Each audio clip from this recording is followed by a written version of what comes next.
Alright, so this is a deluxe room at the Planet Hollywood, Las Vegas. Just going to give a little tour here. We are in the South Tower. Start out, and the Planet Hollywood kind of has this, decor that marks that Hollywood type theme. Come in, you take a look. Nice bathroom here. This is, it's got two different vanities here. It's got a shower and then a separate bath, which is quite nice, like a jacuzzi type tub.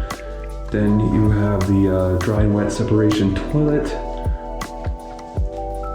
Come out to the main living space. This is a very nice room. A big desk area, work area with a big television.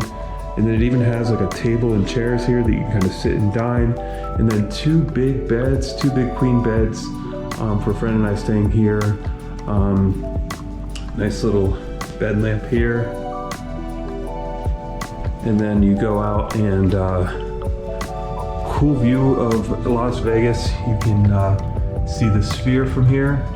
And then it's got a nice big long couch here as well, and then another table. So all in all, nice modern room. This is all a comped South Tower room here at the Planet Hollywood, Las Vegas.